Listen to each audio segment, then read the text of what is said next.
Bueno, vamos a continuar con la segunda parte del tercer módulo, fracturas de miembro inferior. Va a hablar el doctor Eduardo Baroni de fracturas de tibia proximal.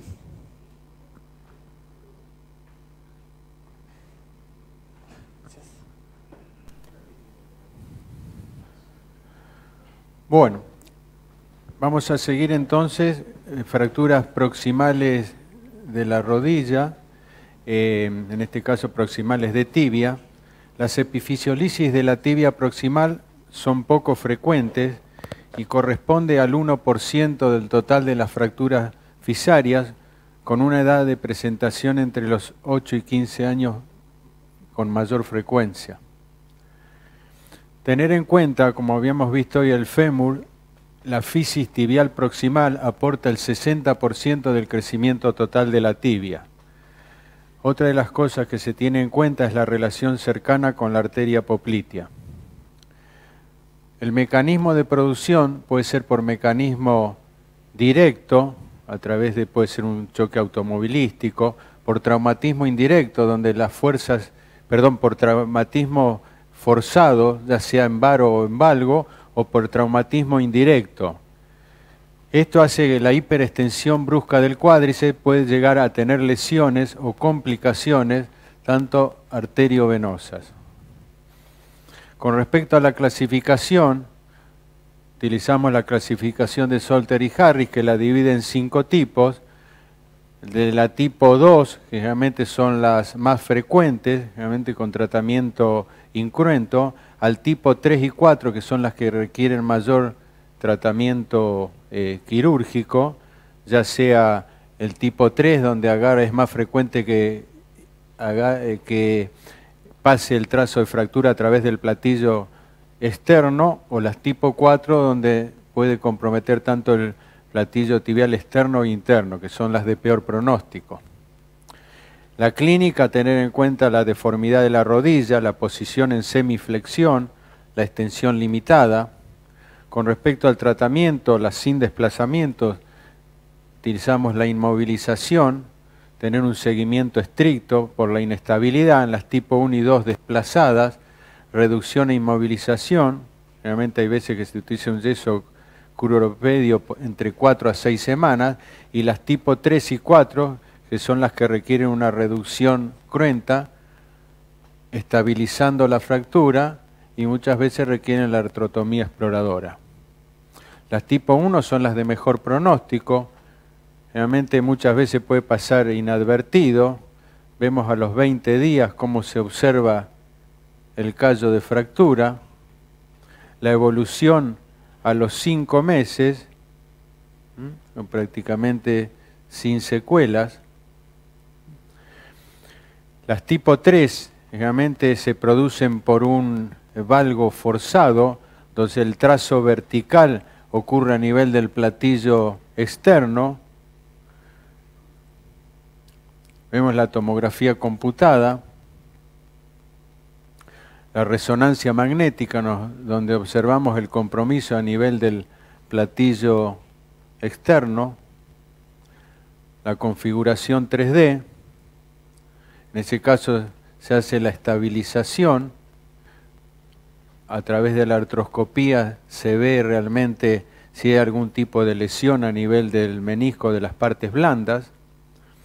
Vemos la evolución a los 2 meses y a los 3 meses, al año de evolución. La clínica del paciente es de un paciente de 10 años de edad. Si nosotros observamos la radiografía, había tenido un traumatismo de rodilla con hemartrosis, prácticamente no se observa ningún tipo de lesión. La resonancia magnética, vemos el trazo fracturario, que lo marca la resonancia. Si nosotros observamos la radiografía como le mostré, prácticamente no se veía ningún tipo de lesión. Vemos la evolución, la estabilización con el yeso, la evolución a los 6 meses, y a los 19 meses observamos cómo se produce un cierre a nivel de la parte interna y de la parte posterior. La resonancia magnética, donde observamos la barra a nivel interno y la barra posterior que llevó al platillo tibial hacia atrás. La evolución a los 19 meses. Tener en cuenta, por eso, en este paciente se le había realizado un desarresto fisario con una placa con tornillos. Prácticamente el resultado no fue bueno. Por eso digo que siempre advertir ante un trauma que, como yo les mostré recién, la radiografía prácticamente en la radiografía no se observaba ningún tipo de lesión, y en la resonancia magnética sí, pero la evolución posterior fue bastante complicada. Este es un paciente de 12 años de edad. Los mecanismos de hiperflexión, observamos cómo se va hacia atrás la epífisis, la clínica del paciente, observamos la tumefacción que presenta la rodilla, la reducción, la estabilización con 2 clavijas, la evolución al año. Este paciente era generalmente ya un paciente mayor. Muchas veces en los pacientes con mayores generalmente hay también menos riesgo de que ese cierre fisario provoque deformidades, ¿no? Siempre hay que tener en cuenta. Era una paciente que había presentado una caída en valgo forzado, una tumefacción importante, con dolor e impotencia funcional, 16 años de edad, la radiografía. Observamos en la tomografía computada cómo se observa un hundimiento a nivel del platillo tibial con conservación del pilar externo. En el corte vemos cómo se observa el hundimiento. Sería una tipo 3. Siempre son las tipo 3, en este caso, son las que comprometen el platillo tibial externo con preservación de la columna externa.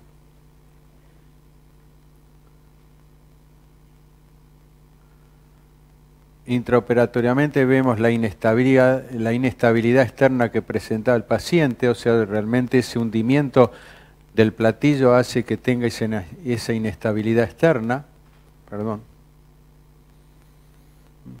Se le hace a través de artroscopía, se observa el tipo de lesión.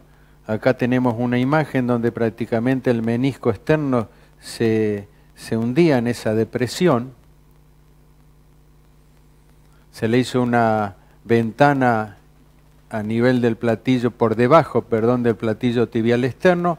Se le colocó hueso del mismo paciente y se hizo presión hacia arriba para mantener el platillo junto con un estabilizador, que es el tornillo a este nivel. Vemos el posoperatorio a los 2 meses, la evolución al año, la clínica del paciente, de la paciente. Este es un paciente de 9 años de edad, había tenido un antecedente traumático de rodilla izquierda hace 1 año, se había inmovilizado con calza de yeso durante 3 semanas, y ustedes observan acá cómo ya se ve un cierre a nivel del platillo tibial externo. En ese momento se le indicó una hemiepifisiodisis con 2 grapas. A los 2 años de retirada las grapas, se observa cómo persistió la deformidad, que prácticamente no tuvo ningún resultado. Le habían indicado en ese momento, después de la desviación en valgo, se le hizo una osteotomía, siempre tengan cuidado con las osteotomías proximales, pues las osteotomías proximales de tibia se comportan como la fractura de tibia proximal, que generalmente se van de nuevo al valgo. Fíjense, acá se hizo la osteotomía, se corrigió y realmente persistió a los 3 años persiste la desviación en valgo con una caída del platillo tibial hacia adelante. Fíjense la imagen 3D, cómo el platillo tibial está caído hacia externo y hacia anterior, prácticamente como se va deslizando hacia anterior. Es un cierre anterior y externo muy importante. La tomografía lineal, la clínica del paciente con el trastorno rotatorio, tenía además de la deformidad una discrepancia de 3 centímetros de edad, o sea, tenía 3 componentes. El componente 1 era la caída del platillo hacia adelante, hacia afuera era el valgo, y después la discrepancia. Entonces se hizo un montaje con un tutor externo. Acá se coloca el tutor, se levantó el platillo, la discrepancia se trató con el tutor. Tuvo otra complicación, que cuando se hace la distracción, siempre lo que cuesta los callos, muchas veces las elongaciones, las complicaciones que tienen, que realmente no llegan a consolidar. Se había corregido la elongación y el platillo hacia adelante, entonces hubo que colocarle hueso de esponjosa.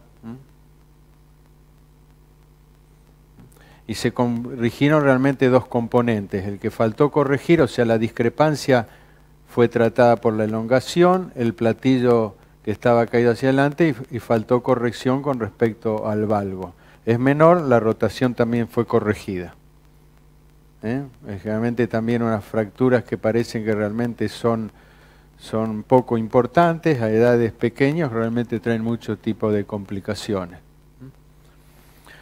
Con respecto a la abulsión de la tuberosidad tibial, este tipo de fractura constituye entre el 1 y 3% de las lesiones fisarias.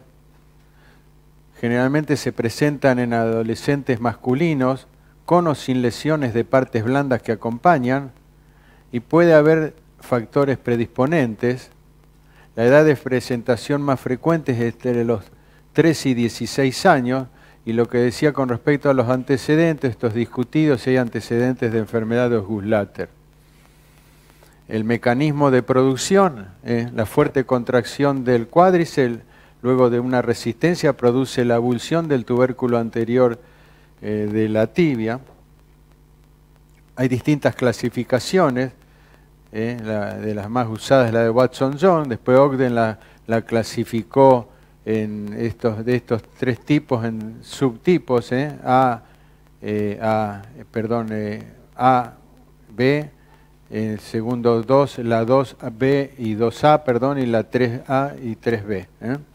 Generalmente la clasifica de acuerdo al fragmento, lo divide en 2. Lo importante de estas es que generalmente pueden afectar el núcleo secundario a nivel del TAT. La tipo 2 es entre el núcleo secundario y el núcleo primario, y la tipo 3 es la que es intraarticular, o sea que realmente puede tener compromiso a nivel de la articulación, ya sea puede haber compromiso tanto de menisco como un tipo de partes blandas.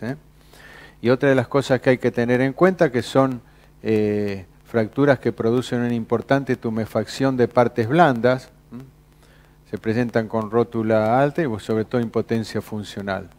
Está descrito el síndrome compartimental, generalmente se produce porque una de las arterias, la recurrente tibial posterior, cuando se mete en el compartimiento posterior es como que se desgarra, se rompe y ahí produce un hematoma importante.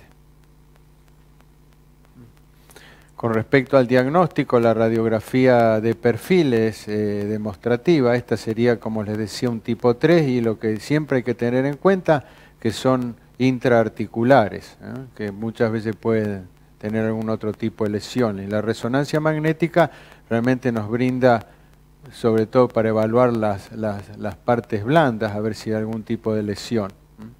Como les decía recién, tener en cuenta siempre el síndrome compartimental. Y el tratamiento en las sin desplazamiento se inmoviliza con un yeso durante 5 a 6 semanas, y con desplazamiento, impotencia funcional, se hace la reducción anatómica y la fijación con osteosíntesis más calza de yeso, que muchas veces se pueden acortar los tiempos de acuerdo a la edad del paciente. Esta paciente de 10 años presentaba una abulsión a este nivel, sería una tipo 1. En este caso se le hizo una resonancia magnética y como realmente se ve una continuidad, en las tipo 1 siempre hay que tener en cuenta que aparte del núcleo secundario, que realmente está desprendido, la parte posterior del tendón rotuliano. En este caso se hizo una inmovilización con yeso durante 5 semanas. Vemos la evolución a los 2 meses y a los 10 meses, la clínica de la paciente. Este es un paciente fíjese, de casi 15 años. La radiografía muestra esta rótula alta, este fragmento. Le habían hecho una inmovilización con calza de yeso durante 3 semanas. Se hizo con esa posición y después se hizo una movilización asistida durante 4 semanas. ¿Qué pasó? Al examen físico presentaba una limitación de la extensión de rodilla, una limitación de la flexión de 45 grados y una rótula alta. Pero fíjense que la resonancia magnética, prácticamente donde está el fragmento, fíjense que está prácticamente la rótula elevada y el fragmento como está desprendido hacia arriba. Se bajó prácticamente el tendón rotuliano, se lo fijó con 2 arpones. La evolución a los 12 meses.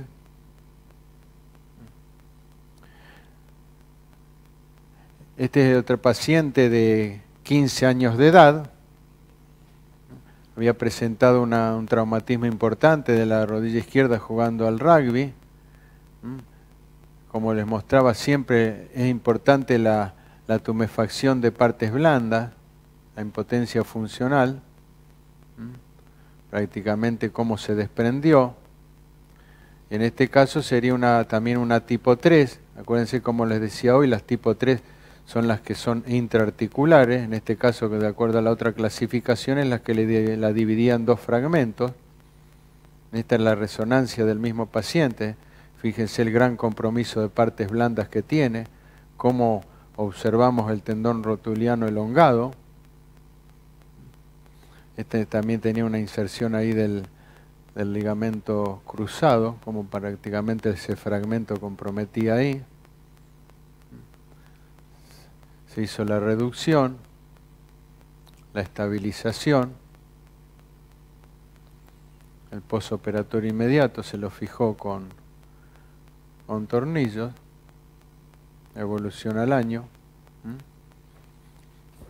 Este es un paciente también interesante. Si nosotros vemos la radiografía, acá lo que llama la atención, que en un primer momento pensamos que tenía un desprendimiento del polo inferior de la rótula, 16 años de edad, y sí tiene acá a nivel del núcleo primario y secundario tiene un desprendimiento, ¿no? Es una fractura de TAT. Bueno, ¿qué pasó? De acuerdo a la clasificación, sería un 3B porque está prácticamente fragmentado. Como les mostraba siempre, la gran tumefacción de partes blandas.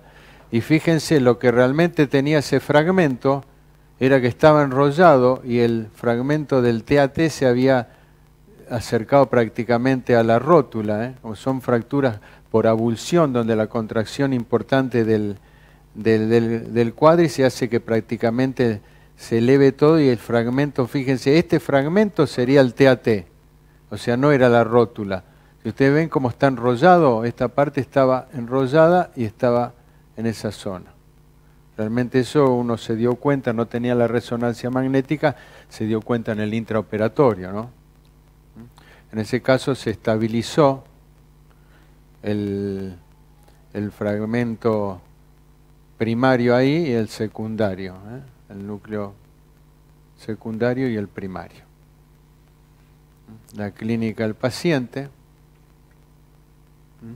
Y entonces las complicaciones de este tipo de fractura es el genu recurvatum, sobre todo el cierre prematuro cuando son chicos más pequeños, el déficit de la flexión, generalmente las tipo 3, el síndrome compartimental, como les mostraba, y la incongruencia articular.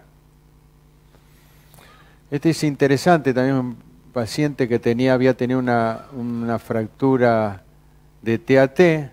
A los 3 años vemos cómo se produce el cierre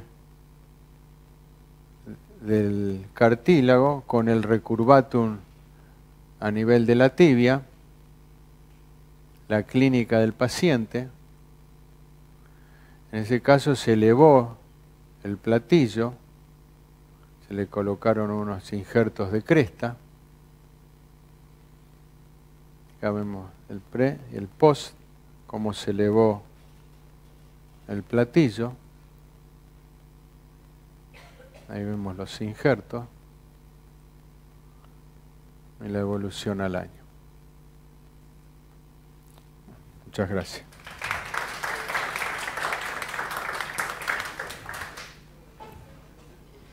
Muchas gracias, Eduardo. Va a seguir Carolina Halliburton con la charla de fracturas diafisarias de tibia. Y dejamos las preguntas para el final, igual que antes.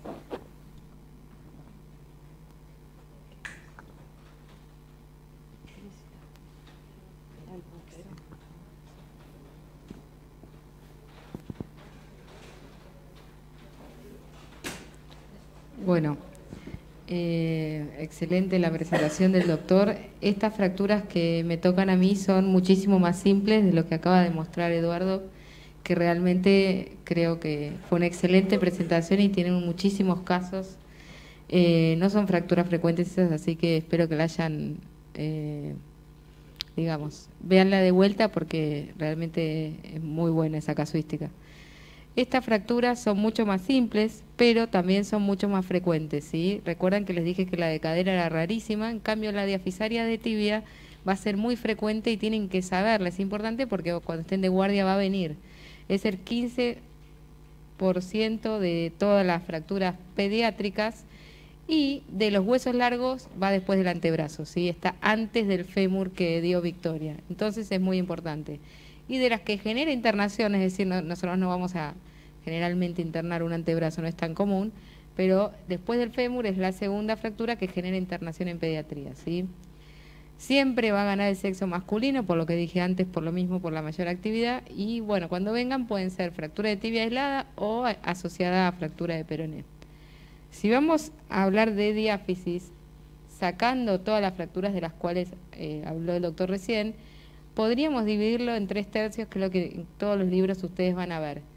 El proximal, en el medio y el distal. Y fíjense que la mayoría de las fracturas van a estar en el tercio medio y tercio distal, ¿sí? Lejos, eso va a ser lo más frecuente que van a tener en una guardia. El tercio proximal es menos frecuente, pero tiene una característica importantísima que la dijo Eduardo recién y ustedes se lo tienen que grabar. Toda fractura metafisaria, metáfiso diafisaria del tercio proximal, no hablemos de las epifisiolisis que ya habló el doctor, estas van a tener la característica de evolucionar hacia el valgo, el famoso efecto Cosen, ¿sí? Cosen con C-O-Z-E-N, que lo describió. Y entonces, toda fractura, por más benévola que parezca en esta parte, ustedes van a hablar con los padres de que lo van a seguir durante un tiempo, bastante largo, 1 año, porque puede evolucionar al valgo. Si van a buscar en la bibliografía, no se sabe la causa exacta, hay muchas teorías de por qué tienen valgo, pero sí el criterio hoy en día es esperar por lo menos 2 años a la resolución espontánea, y si no resuelve, ahí uno empieza a pensar qué cosas podría uno hacer para tratar eso. Pero, como dijo Eduardo, si uno vuelve a hacer una osteotomía en la misma zona, va a volver a evolucionar el valgo. Entonces, Bueno, esos son un desafío y es importante que eso lo tengan en mente cuando ustedes reciben fracturas en la guardia. Entonces, a su vez, ¿qué es importante? ¿Qué patrones puede tener cualquier fractura en un chico? Sabemos que si es por compresión, vamos a ir a ver un torus, ¿sí? O una fractura en bucle o torus. Después tenemos las famosas fracturas incompletas, que hay compresión, pero también tensión-compresión. Esas van a formar tallo verde, mucho más frecuente en la muñeca, en el antebrazo por caída de altura. Pueden ser completas, obviamente, con todos estos trazos que ahora vamos a ver, y obviamente cerradas o expuestas. Fíjense que lejos la fractura cerrada es lo más común. Y esto es muy importante, lo mismo que dije antes en la cadera. Ustedes no pueden ser el clásico traumatólogo que te llama el pediatra y decís, pasame las placas, las ves y nunca viste el chico, nunca revisaste nada y ni fuiste. No. Lo más importante que tenemos que enseñar a todos los residentes nuestros es, tienen que ir a ver al chico, tienen que revisarlo desnudo y tienen que hablar con los papás, si el chico no sabe cómo fue el mecanismo, porque eso les va a ayudar a diagnosticar. ¿Por qué? Porque está lleno de chicos menores, a 3, 4 añitos menos, que viene rengueando la guardia y sale con diagnóstico de sinovitis de cadera, porque ya, no sé, toda renguera es una sinovitis de cadera. O sale con radiografía de pie o de tobillo y se tragan la fractura de tibia. Pero millones, eso lo van a ver. Entonces, tienen que ir a revisar al paciente. Entonces, lejos el mecanismo más común es el indirecto. Es la caída clásica, el chico que deja el pie fijo y se cae y hay una cierta rotación. Si ese fue el mecanismo, los trazos que vamos a encontrar clásicamente van a ser un trazo oblicuo o un espiroideo. En cambio, el mecanismo directo, que ya es de chicos un poco más grande, que puede ser bicicleta, accidente, nos va a dar tipo de trazo transverso con minuto. Entonces, ustedes uniendo todo esto ya van uniendo qué mecanismo tuvo, qué edad tiene y qué van a sospechar. Si vamos por edades, en cambio de por mecanismo, vamos a ver que tiene 2 picos de edad. Este, que es el que le quiero transmitir, porque fíjense que se la pueden tragar directamente. Es un clásico que la guardia no le piden tibia, viene rengueando, no pisa, no tolera la carga, le revisan el tobillo, le dicen no tiene nada, es un esguince de tobillo, o les vuelvo a decir, la cantidad de veces que salen con ecografía de cadera y le dicen que tiene sinovitis y ni siquiera tiene líquido acumulado. Pero esto, grábenselo, se llama fractura de los primeros pasos, o en inglés, toddler's fracture. Acuérdenselo, búsquenla. Un chico, que nadie lo vio, porque la mamá dice, no sé, no tengo ni idea, y se despertó y no camina, porque al día anterior se cayó, nadie lo vio, un chico de 2 años anda por ahí, y entonces no camina porque tiene una fractura espiroidea de tibia clásica de mecanismo indirecto. Así que nada de estar haciendo, digamos, placas del pie solo, la tibia del tobillo solo. Otra cosa en pediatría, siempre si tienen dudas, placa contralateral, ¿sí? Y mirar todo el segmento, vayan de la rodilla al tobillo, el pie, etcétera, ¿sí? Entonces esto, grábenselo. Obviamente es una fractura muy benigna, pero ustedes lo tienen que diagnosticar porque si no sale y sigue rebotando las guardias hasta alguien le dice que tiene fractura de tibia. Y nosotros tuvimos un caso en nuestro mismo hospital, porque a todo el mundo le pasa, que hizo una demanda porque le habían dicho que tenía sinovitis de cadera, hasta que finalmente le dijimos que tenía una fractura de tibia, y bueno. Entonces, si tiene más grande, el otro grupo etario, ya fíjense, generalmente son completas, y habíamos dividido si era indirecto o si era directo. El chico que viene, que tuvo un accidente con un auto, más probable que venga con estos 2 patrones, y el chico que vino porque jugando al fútbol le trabaron el pie y cayó, al rugby o lo que sea, va a venir más con esto, ¿sí? Fíjense que más o menos están parejas la oblicua con la conminuta, pero bueno, les digo que por casuística todos, la que más vemos generalmente es esta, ¿sí? Bueno, ¿cuál es el tratamiento? Así como en cadera, ustedes tenían que llevarse, que era quirúrgico y con fijación estable, acá se tienen que llevar que es no quirúrgico, o sea, el tratamiento en más del 90% de los casos le van a hacer con un yeso. Pero, como dijo Vicky, no es cualquier yeso. Tienen que saber qué yeso van a hacer y por qué y cómo lo van a hacer, ¿sí? La verdad es que nosotros si vamos a hacer una reducción, es decir, si los parámetros no se toleran, lo hacemos bajo anestesia. No hacemos el chico despierto y tironeando ahí, llorando, doliendo y no podemos tener control radioscópico. La verdad que vamos a quirófano. Pero entiendo que puede haber un lugar donde ustedes no lo tengan y bueno, lo moldeen con el paciente despierto, con algún tipo de relajación que le da el pediatra, ¿sí?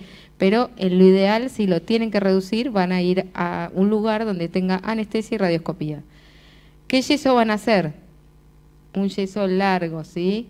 No van a hacer un yeso bajo rodilla, una bota corta, porque necesitan inmovilizar las dos articulaciones, como dijo Vicky, la rodilla y el tobillo. Y no de cualquier manera, ¿sí? La rodilla nos permite evitar las rotaciones. Generalmente se deja entre 30 y 60 grados de flexión. Y como dijo el doctor, ojo con el hueco popliteo. No es que tienen que ir a moldear el hueco popliteo y que después haga un compartimental, ¿sí? Tienen que dejar un buen moldeado anterior, pero no van a ir a moldear atrás, ¿sí? El tobillo va en 10 a 20 grados de flexión plantar. ¿Por qué? Porque generalmente estas fracturas se van al recurvatum. Entonces no va a 90 exactos, ¿sí? Un poquito de flexión plantar. No va a generar un equino porque los chicos no tienen esa rigidez, ¿sí? Pero eso es importante porque casi nadie lo sabe, ¿sí? ¿Cuánto tiempo se lo van a dejar? Fíjense, es largo, es entre 4 a 6 semanas sin carga y después va a empezar a pisar, ¿sí? Y ahí, según el lugar de la diáfisis donde tiene la fractura, es si lo van a pasar a bota corta, que eso puede pasar, ¿sí? Eso está avalado una vez que tiene callo, pero según el lugar. Obviamente si es una fractura alta no va a pasar a bota corta. ¿Cómo? Moldeado, fíjense, es importante, tiene que tener moldeado los maleados, no un tubo como el que mostró Vicky que se caen de los pies de los pacientes y vienen ablandados, deformados y perdió la reducción, ¿sí? Y esto es importante, ustedes van a hablar con la familia, que el tratamiento va a ser largo, pero no va a ser quirúrgico, va a tener un control estricto semanal hasta la tercera semana para ver que no se desplace y después ya más espaciado.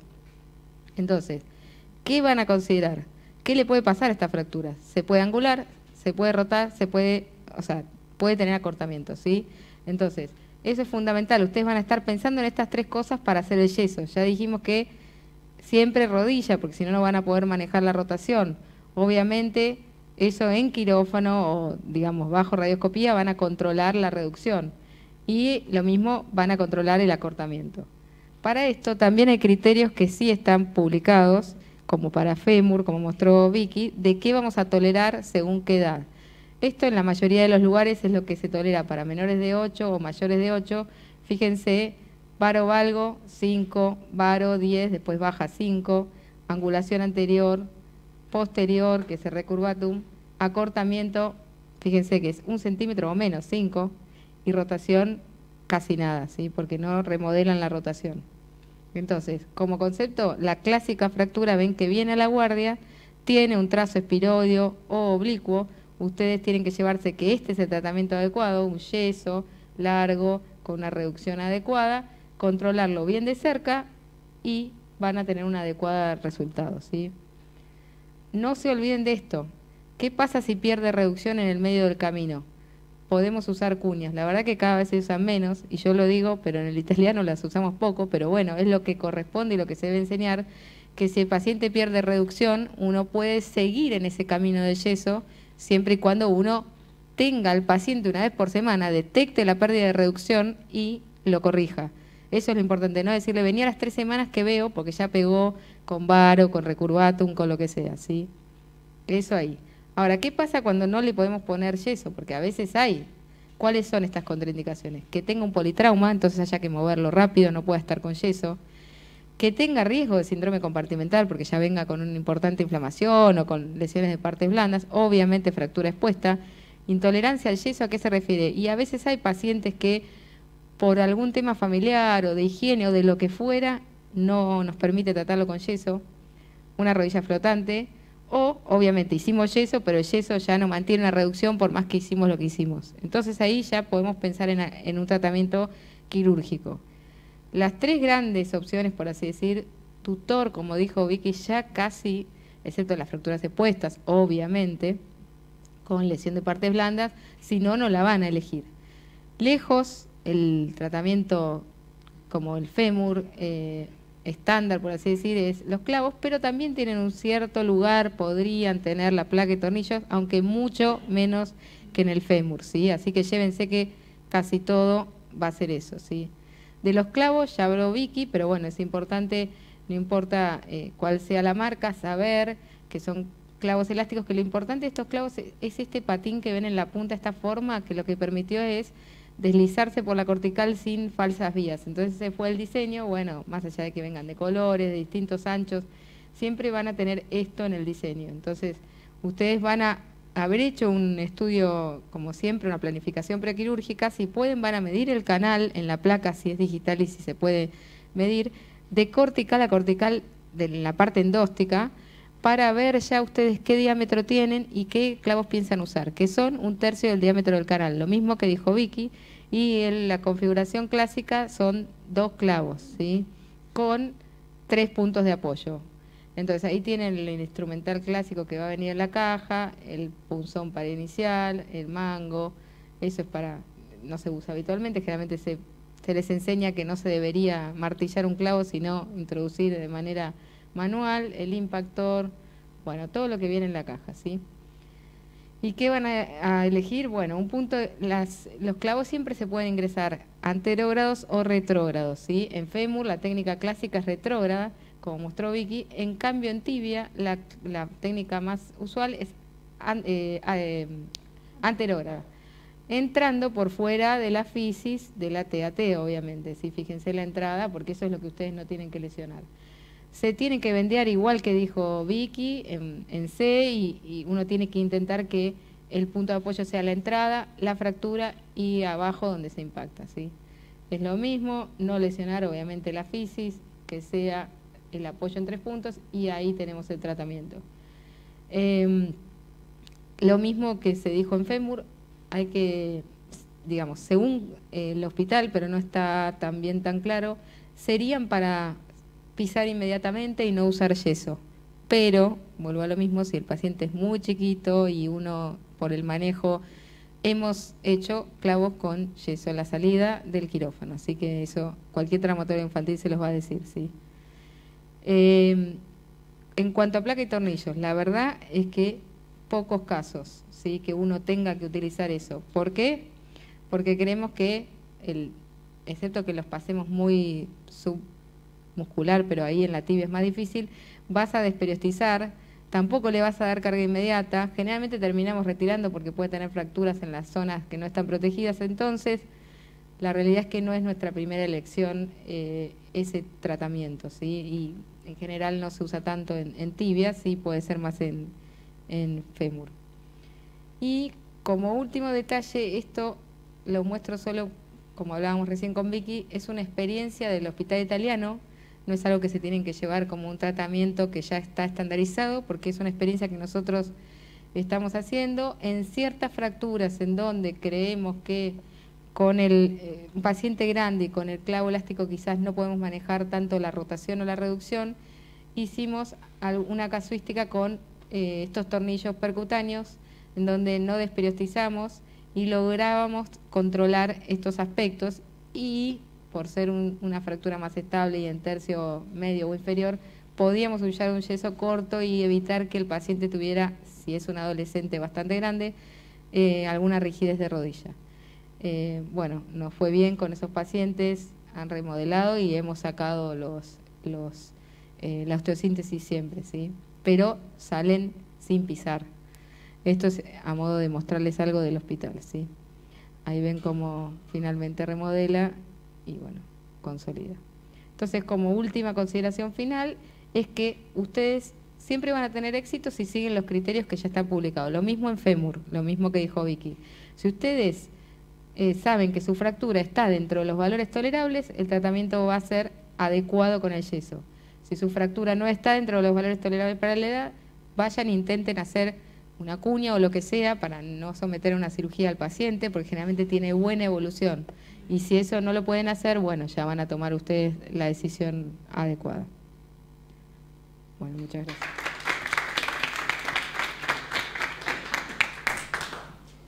Muchas gracias, Caro. A continuación voy a seguir yo con fracturas de tobillo. A ver si la abro acá.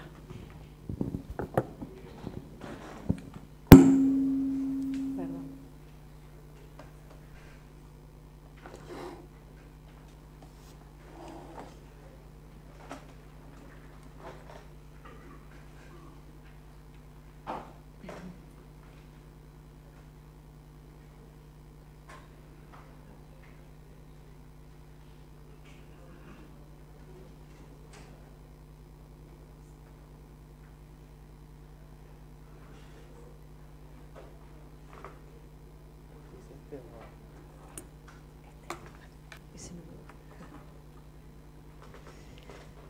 Bueno, aprovechamos el envión y seguimos con epifisiolisis de tobillo.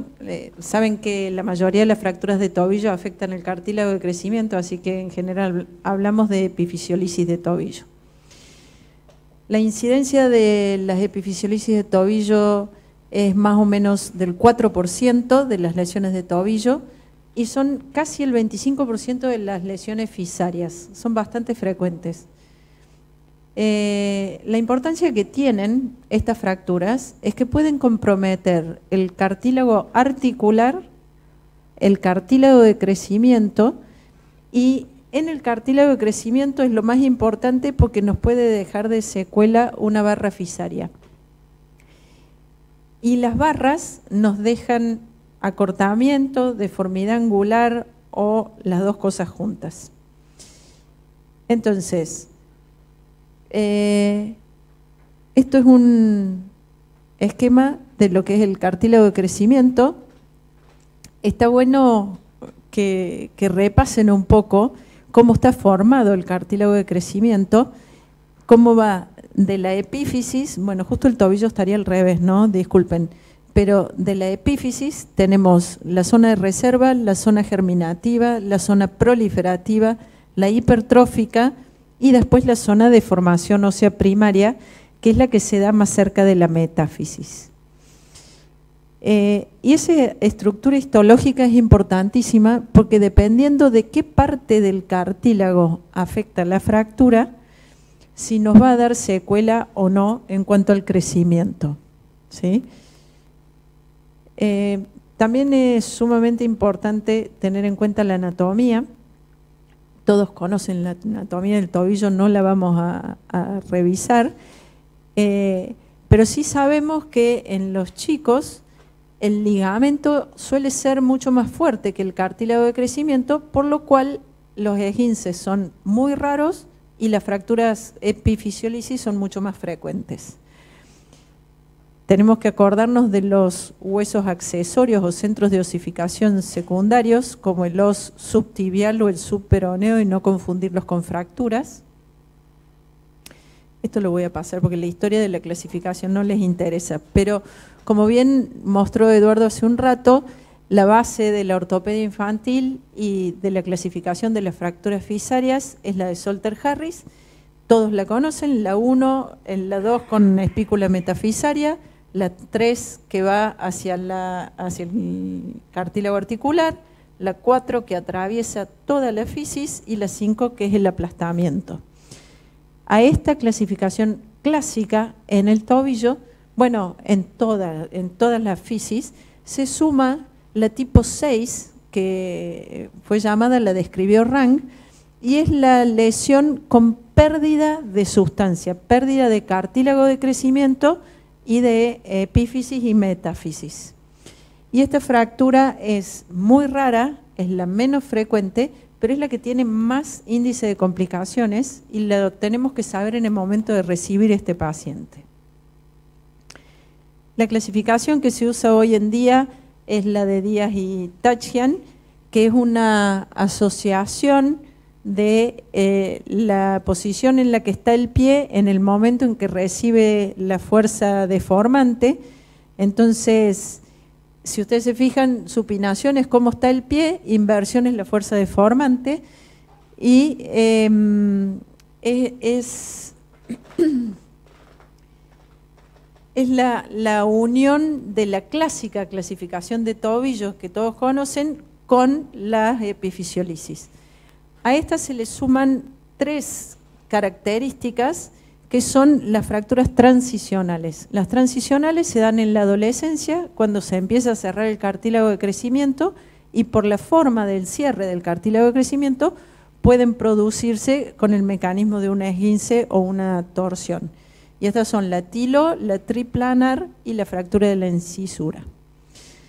Entonces, si vamos al mecanismo de producción y a la afección en el cartílago de crecimiento, tenemos que tener en cuenta que la fractura tipo 1 atraviesa la zona hipertrófica de punta a punta.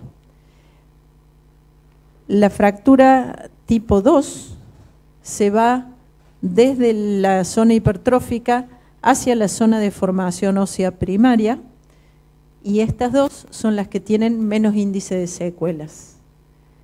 La fractura tipo 3, el trazo de fractura va desde la zona hipertrófica hacia la zona germinativa. Esta tiene más índice de formación de barras secuelar. La tipo 4 atraviesa toda la fisis. Si se fijan, acá van apareciendo los dibujitos. Y la tipo 5 es la que tiene aplastamiento que afecta en general todas las capas. Entonces, una vez planteado las distintas formas de lesión, nos tenemos que plantear cuál es el objetivo del tratamiento. Número 1, y como todo, lograr y mantener la reducción anatómica, lo más anatómica posible de la fractura, tanto del cartílago de crecimiento como del cartílago articular. Y también evitar daño al cartílago de crecimiento iatrogénico con la osteosíntesis. Hay que de todas formas evitar atravesar el cartílago de crecimiento. Por más que la mayoría de los cirujanos de adultos creen que esto es inocuo, cualquier cosa que atraviese el cartílago de crecimiento puede generar una barra. Entonces, idealmente, la osteosíntesis tiene que ser lo más paralela al cartílago de crecimiento posible. Como decimos siempre, tratar de que en las fracturas de tobillo y cercanas a una fisis, no atravesar el cartílago de crecimiento y hacer la osteosíntesis lo más paralela posible. Yendo uno en uno, esta charla ustedes después la van a poder ver en internet y lo van a tener, así que no hace falta que anoten nada, pero la de supinación-inversión es una fractura que puede ser o solo la avulsión del maléolo medial, o puede ser esta es tipo 3, esta es tipo 4, esta es tipo 2, y si se fijan es el mismo mecanismo de producción en distintas secuencias. Entonces, dependiendo de qué tipo de fractura es, qué tratamiento le vamos a hacer. Las más peligrosas, obviamente, son la tipo 3 y la tipo 4. ¿Por qué? Porque el cartílago de crecimiento está afectado en la zona de crecimiento. Esta, si ustedes se fijan, es la que habitualmente recibimos tarde. Entonces les quiero recalcar, acá tienen una espícula metafisaria y la fractura sigue hasta el cartílago articular. Esta es importante hacer la reducción anatómica. Por más que parece inocua, es la que más secuelas y complicaciones trae. Esa fractura tiene nombre y apellido, se llama de McFarland. En los chicos muy chiquitos puede traer secuelas de angulación en varo muy graves y requerir múltiples cirugías para poder corregir eso.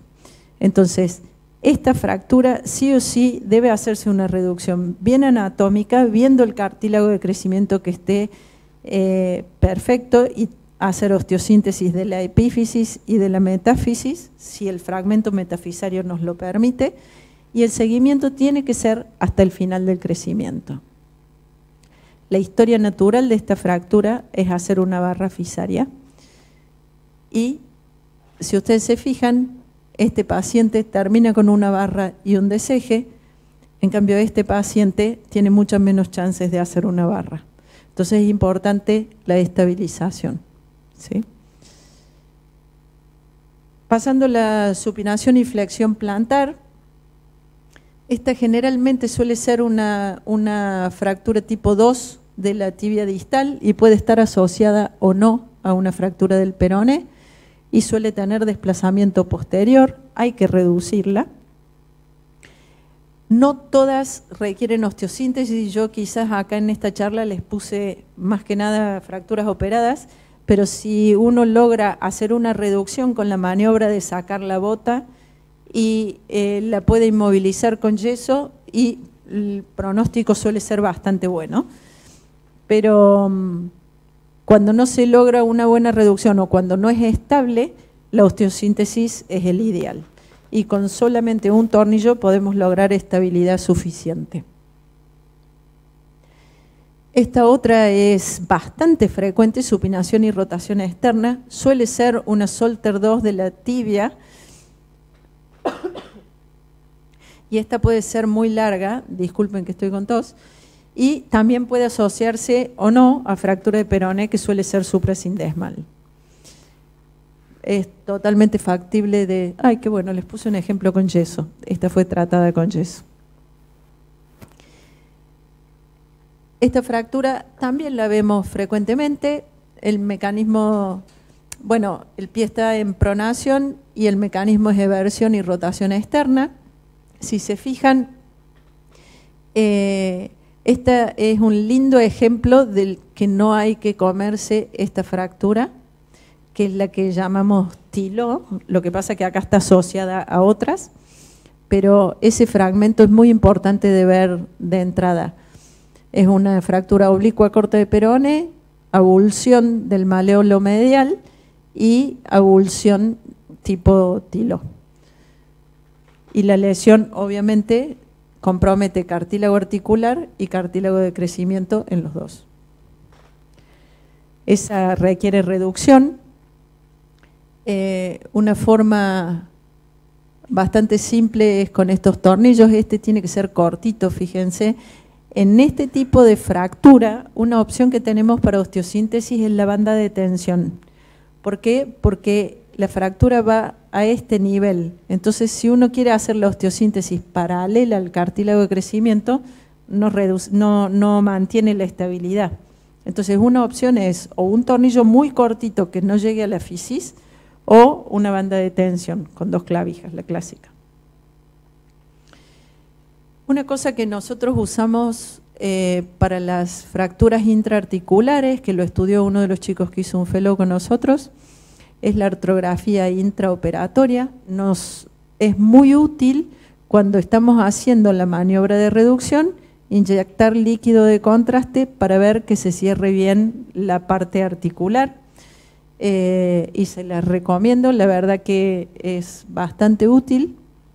Si se fijan, ahí se ve la apertura en el cartílago articular, cómo se reduce con la clavija y una vez puesto el tornillo, cómo se cierra el gap, que se ve bien con el líquido de contraste. Es una herramienta muy útil.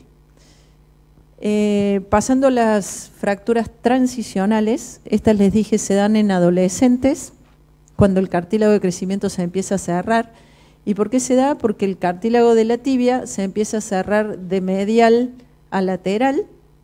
Entonces, una vez que está cerrada la parte medial, se produce una avulsión del fragmento externo y anterior de la tibia, clásicamente por tracción de la sindesmosis, y es una fractura bastante frecuente y que es muy fácil de comerse, de pasar desapercibida. A veces no se ve en la radiografía, sobre todo en la radiografía de frente. Bueno, acá se la ve bien. Si ustedes se fijan, el trazo de fractura pasa por el cartílago y va al cartílago articular.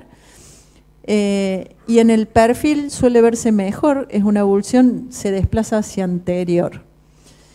Hemos visto también que a veces no coincide el desplazamiento que uno ve en la radiografía con lo que uno ve en la tomografía.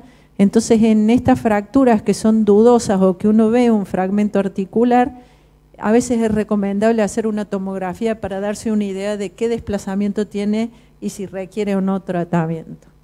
¿Sí? El ideal es que la reducción sea anatómica, como ya dijimos. Más que nada, en estos casos, como ya se está cerrando el cartílago, bueno, no es el caso de esta, pero como ya se está cerrando la tibia a nivel medial y solamente queda abierto este fragmento de cartílago de crecimiento, no es tanto la secuela que nos va a dar el cartílago de crecimiento como el gap que va a quedar intraarticular. Lo más importante en estas es el gap articular. Y otro tipo de fractura transicional es la triplanar. Típicamente la triplanar se ve como una Solter 3 en el frente y como si fuera una Solter 2 en el perfil. Y eso es por la disposición y la rotación que tiene al producirse la fractura. Entonces recuerden que cuando ustedes ven una radiografía que se ve en un plano tipo 3 y en otro plano tipo 2, lo primero que tienen que pensar es una triplanar. Y también requieren reducción y estabilización. Muchas veces se puede mantener con yeso, como el caso de este paciente, y si no, si la reducción no es tan buena o no tiene estabilidad, conviene hacer estabilización con tornillos. Esto lo voy a pasar rápido para no comerme tiempo de la presentación de casos. Una fractura rara, pero que está bueno que la tengan en cuenta, es la fractura de la incisura, también es transicional, equivale a una diástasis tibio-peronea y requiere tratamiento. Hay que estabilizar la tibio-peronea distal con un tornillo como se hace en el adulto. Así que esa está bueno que la tengan en cuenta. Y también les nombré que existía la Salter-Harris tipo 6, que es la que tiene pérdida de una parte de la fisis. Esta fractura, la importancia que tiene, se ve en los accidentes de moto o esos que tienen pérdida de sustancia, que vienen, son todas fracturas expuestas, son muy poco frecuentes, pero al tener pérdida de parte de la fisis, generalmente ya tienen el arresto fisario garantizado. Entonces, esta es la forma típica en que se produce. Si ustedes se fijan, ahí se ve cartílago articular y cartílago de crecimiento, incluso ahí también. Esta es la clasificación que usamos para ese tipo de fracturas, que le llamamos Salter 6. Les paso rápido para mostrarles un par de ejemplos. Este es un ejemplo de una chica que a los 7 años consultó luego de un accidente de moto y tenía esa sacabocado del peroné. Cuando la revisamos ya el cartílago de crecimiento estaba prácticamente fusionado con barra ósea, había hecho como un callo fibroso. Entonces lo que hicimos fue resecar el callo hasta ver bien la línea fisaria y luego interponer grasa. Y eso es para evitar que haga la fusión del cartílago de crecimiento y que se desvíe al valgo, ¿sí? Y ahí ven la evolución y ven la línea de Park-Harris bien paralela. Bueno, en conclusión, para terminar, esta es la conclusión de un trabajo de fractura Salter-Harris tipo 6, discúlpenme. Las complicaciones potenciales, entonces dijimos, de la fractura de tobillo son el daño fisario con dismetría y deformidad angular, y bueno, igual que en los adultos, por la afección del cartílago articular, artrosis, rigidez o SUDEC también. Ese es un ejemplo que no se los voy a mostrar porque no tiene sentido, pero quiero ir a la conclusión. Es súper importante el diagnóstico preciso. En todos los casos que tengan dudas, es conveniente hacer una tomografía para tener una idea del trazo de fractura, de qué afección y qué gap articular tienen. La reducción anatómica de la fractura es fundamental, tanto del cartílago de crecimiento como del cartílago articular. Lograr mantener esa reducción con la osteosíntesis que hicimos o con el yeso que le pongamos, evitar la formación de barra y evitar la osteosíntesis a través del cartílago de crecimiento. Bueno, y con esto los dejo ya con la doctora Lucía Domen, que va a dar la última charla.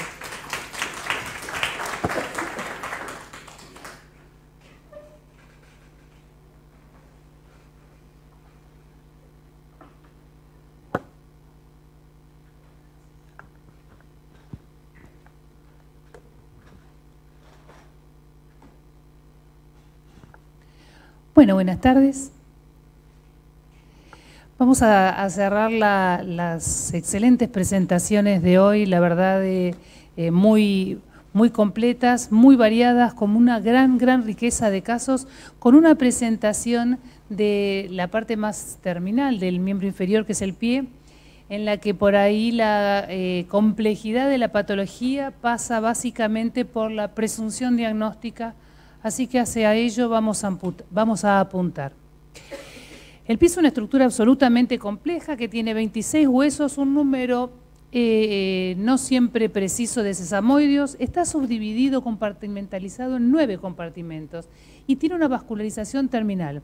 Ahí anoté tibial posterior y pedia. Debemos recordar que por ahí parte del astrágalo puede recibir un aporte irrigatorio de la arteria tibial anterior. Es importante también considerar que, como al igual que ocurre con la mano, la osificación es significativamente interesante para nuestra práctica cotidiana. Recordemos que al momento del nacimiento están presentes el núcleo de osificación primario del calcáneo, que suele aparecer al 5º mes, el astragalino, de vuelta, primario, que suele aparecer al 8º mes, y en algunos pacientes a término puede aparecer el núcleo del cuboides. Para incorporar algo más de complejidad, debemos decir que el núcleo escafoideo aparece a los 3 años, el primer metatarsiano tiene una osificación secundaria, su núcleo secundario es proximal, mientras que el resto de los metatarsianos, el núcleo de osificación secundario es distal. Todo eso sumado a las variables significativas que puede tener cada paciente. Entonces, es una estructura muy compleja que tenemos que aprender a evaluar. Las lesiones traumáticas en el pie no son las más frecuentes y la incidencia comparativamente es más baja que en los adultos. Digamos que en líneas generales tienen evolución benigna, digamos que en líneas generales son de tratamiento incruento. ¿Dónde está el problema entonces? En que muchas veces son subdiagnosticadas. ¿Por qué son subdiagnosticadas? Bueno, lo que ocurre es que la frecuencia es baja, entonces por ahí no estamos alertados. Muchas veces son interpretadas como lesiones de partes blandas y a veces están enmascaradas por lesiones más severas. Entonces, cuando tenemos una situación de catástrofe, un accidente de tránsito o un niño politraumatizado con una fractura de fémur o con una lesión pelviana, no dejemos, como bien recalcaron los disertantes anteriores, de quitarle la ropa y examinarlo de manera íntegra, porque por ahí todas estas lesiones son graves y son atendidas y no le estamos dando atención, la que merece, a una estructura con circulación terminal como es el pie.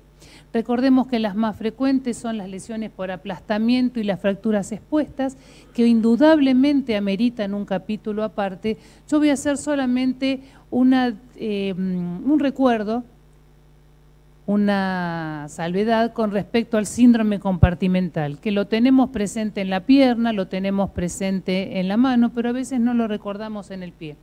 Me interesa que todos tengamos en la memoria que el relleno capilar, la palidez y la cianosis, las parestesias, las disestesias, son todos síntomas que se van instalando de manera progresiva, en algunos casos rápida. Pero ¿cuál es el síntoma más precoz de un síndrome compartimental agudo? Es el dolor a la movilización pasiva del grupo muscular afectado. Tenemos que ir a buscarlo. Tenemos que recordar que cursa con pulsos, entonces por ahí nuestro paciente tiene pulso peditibial posterior. Tenemos que recordar que todos los demás signos, repito, no son tempranos. Este es el que debemos buscar, es el que no podemos dejar de explorar. ¿Qué pasa entonces? En las lesiones por aplastamiento o ante un trauma directo, debemos realizar una presunción diagnóstica, ya que en nuestro medio es muy difícil hacer una medición de la presión intracompartimental. Recuerdan ustedes que los valores que se estiman para los adultos es de alrededor de 30 milímetros de mercurio, un valor que se ha estimado en adultos y para el antebrazo. En los chicos, conforme a la edad, es muy variable y en nuestro medio es difícil realmente de concretar la medición de la presión intracompartimental. Entonces, tenemos que pensarlo el diagnóstico, tenemos que ir a buscarlo y si hace falta hacer una fasciotomía que siempre debe ser abierta, no se debe cerrar la piel aún en los niños y se deben explorar todos los compartimentos que necesitemos considerar. Ahora sí, hecha la observación con respecto al síndrome compartimental, vamos a comentarles que las lesiones traumáticas del pie pueden ser fracturas, luxaciones y luxofracturas. Con respecto al astrágalo, tendremos que tener en cuenta su anatomía particular, concretamente su vascularización especial, que si bien es más rica en los chicos que en los adultos, está altamente expuesta a la necrosis avascular. Nuevamente, pueden ser subdiagnosticadas. Recordemos que el mecanismo más frecuente es el de flexión dorsal o hiperflexión. Y debemos hacer, obviamente, el diagnóstico diferencial con algunas estructuras como el ostrígono. Entonces veamos, por ejemplo, estas imágenes están tomadas del Ogden, como bien se destaca. Veamos en este caso que esto no corresponde a una fractura astragalina, sino que se trata, obviamente, de un sesamoide o núcleo de osificación secundaria, que en algunos casos puede ser sintomático en deportistas, en jugadores de fútbol. Alguna pseudotendinitis en realidad son zonas que expresan el dolor a nivel de la cara posterior del astrágalo.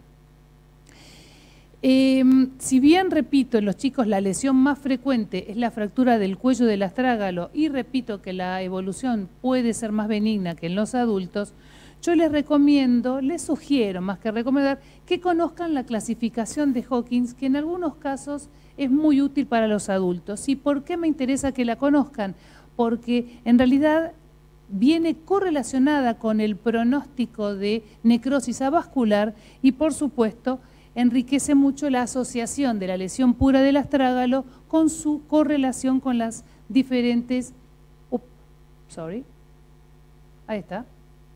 con las diferentes estructuras articulares. Entonces, tengamos presente que desde el tipo 1, que es una fractura no desplazada y que requiere tratamiento incruento, a los otros 3 tipos donde se asocian la fractura del astrágalo a las subluxaciones o dislocaciones, como a veces dice en la traducción del inglés, fíjense cómo se incrementa, ahí está, cómo se incrementa el riesgo de necrosis. En el grado 2 ya pasa casi a tener un riesgo potencial del 50% y en los otros 2 llega casi al 100%. Repito, es una clasificación diseñada para adultos, pero tiene aplicación, es útil y suele ser práctica. Les recomiendo que la conozcan. Con respecto a las fracturas osteocondrales, bueno, siempre pensamos que estas fracturas aparecían en adultos o en adultos jóvenes. Cada vez se ven más en adolescentes que practican deportes de alto impacto sobre superficies rígidas, no siempre con el calzado adecuado y en tiempos extremos. Por ejemplo, los futbolistas que comienzan con un entrenamiento altamente competitivo alrededor de la preadolescencia y adolescencia. Entonces, ojo con estas lesiones que fueron descritas inicialmente por Koenig para la rodilla. Recuerdan quizás la osteocondritis disecante, que parecía ser una patología de adultos. Sin embargo, cada vez más empiezan a verse en poblaciones adolescentes y a veces con fisis abierta. Les recomiendo que conozcan la clasificación de Anderson y me voy a permitir sugerirles la lectura de este artículo en el cual se hace una revisión bibliográfica muy interesante de las lesiones osteocondrales. Fíjense acá, por ejemplo, se revisa toda la bibliografía y lo más interesante es que la clasificación que habitualmente se aplicaba en adultos se extiende a adolescentes, porque aquí vemos un fragmento que impresiona como desprendido y acá tenemos otro fragmento astragalino bien en la zona de la carilla articular medial y en este caso ya no solamente desprendido sino deprimido sobre el astrágalo. No es imprescindible memorizar la clasificación de Anderson, que aúna elementos tomográficos de resonancia y en algunos casos artroscópicos, pero sí es muy útil la lectura de esta presentación.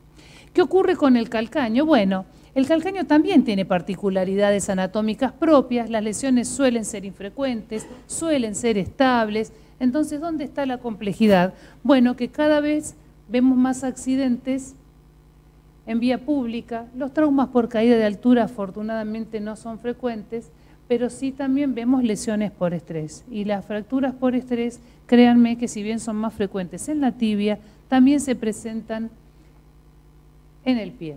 Entonces acá tenemos una lesión que parece prácticamente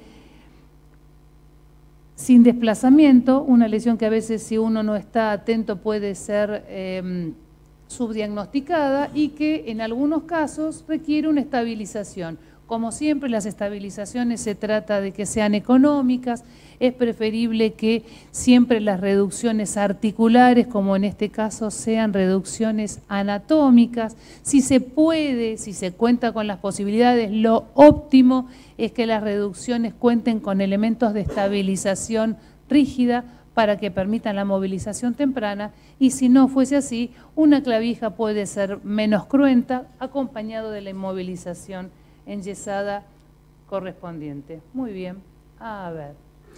Nos obliga esto a algunos diagnósticos diferenciales, ¿no es cierto? Recordemos en este caso que está señalado aquí, la llamada enfermedad de Sieber, que no es traumática más allá de que puede acontecer en pacientes en edad de crecimiento, sí con traumas repetidos por calzado inadecuado, exigencia deportiva, superficie incorrecta, y obviamente tengamos en cuenta que a veces un trauma puede llamar la atención sobre zonas que no tienen diagnóstico de patología traumática, pero que sí ameritan diagnóstico diferencial, como las barras fisarias, en este caso una barra calcáneo-escafoidea o las barras, en este caso, astragalo-calcáneas. El escafoide estarciano es el más frecuentemente lesionado de todos y en general es de tratamiento médico, por lo cual no vamos a darle mucha trascendencia al desarrollo de esta presentación. Sí tengamos en cuenta que como cualquier otro hueso requiere reducción anatómica si la fractura es articular, y si hay hundimiento lo requiere, y obligados estamos a hacer diagnóstico diferencial con la presentación de un sesamoideo, de un núcleo de osificación secundaria. No es cierto que en este caso puede adquirir gran tamaño porque está exigido por una solicitud muscular y que en algunos casos puede ameritar hasta tratamiento quirúrgico, excepcionalmente. ¿Qué ocurre con esto? Bueno, acá hay una lesión que sí me interesa que discutamos muy brevemente, pero que la tengamos en cuenta que sí puede presentarse en los chicos, que es la luxofractura de la articulación del Lisfranc.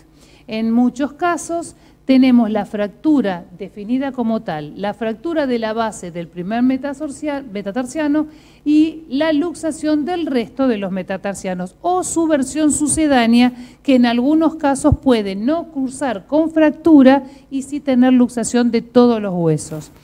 ¿Por qué es tan significativa esta lesión? Más allá de que como toda luxación requiere reducción urgente, en este caso se asocia, seguramente lo recordaremos, con el potencial compromiso de la arteria pedia. Y si bien el pie tiene dos arterias que lo enriquecen a nivel terminal, no siempre los pacientes tienen el mismo volumen de flujo de las dos arterias. Y no siempre, más allá de lo que nosotros estimábamos, la arteria no comprometida suple el flujo de la arteria comprometida. Entonces, cuando veamos un paciente que tuvo un traumatismo, típicamente, históricamente decían, por enganchar el pie en el estribo de un caballo, de una montura, o por simplemente viajar en una moto y enganchar su pie contra el pedalín de la moto o contra el piso en un trauma de alta velocidad, y se asocia esto con dolor, deformidad, limitación funcional, síntomas severos pero poco específicos. Ojo con el hematoma plantar y la equimosis a nivel del medio pie. Tenemos dos pies diferentes, esto puede ser altamente significativo. Y si a eso le asociamos un déficit de pulso de la arteria pedia, que a veces en un pie tan edematizado es difícil de evaluar, bueno, no tenemos más remedio que completar el diagnóstico con los estudios pertinentes y actuar de manera inmediata. Esto es urgente y tenemos que hacer una reducción muy bien, dado el compromiso vascular. Y obviamente, como pueden ser inestables, esto requiere reducción y estabilización. Pueden ser con clavijas, si contamos con algún elemento más adecuado y la edad del paciente no lo permite, se puede hacer una fijación con tornillos. Acá no se llega, me parece que no lo ven porque me quedó justo detrás del escritorio, pero acá hay una presentación que hicieron los colegas del Hospital de Bilbao acerca de dos casos de luxofractura del Lisfranc con compromiso vascular en pacientes adolescentes. Les recomiendo este artículo porque básicamente la presunción diagnóstica fue médica, lo pudieron soportar con algún estudio tipo Doppler, pero a nivel terminal es difícil a veces de poder evaluar, y más en un chico. Entonces el diagnóstico fue básicamente médico y procedieron en forma rápida a realizar la reducción y la estabilización. Para ir concluyendo, las más frecuentes de todas, las fracturas de metatarsiano, sí, suelen tener que ver con traumas deportivos, alguna caída y por aplastamiento. Suelen ser de tratamiento médico mientras no tengan compromiso severo. Recordemos que esto también puede dar síndrome compartimental y pueden requerir estabilización quirúrgica. Nos obliga a destacar, ahora que está, muy presente, dado algunos acontecimientos deportivos, la fractura de la base del quinto metatarsiano, que son frecuentes. Recordemos la fractura de Jones, que es la fractura que afecta la base del quinto metatarsiano, pero ¿hasta dónde? Más o menos desde 1,5 centímetros desde la punta, desde el extremo del metatarsiano en adelante, es decir, la lesión estaría a este nivel, y nos obliga obviamente al diagnóstico diferencial, del núcleo de osificación secundaria que puede estar presente, y si coincide el dolor, lo mismo, nos puede obligar a un diagnóstico diferencial.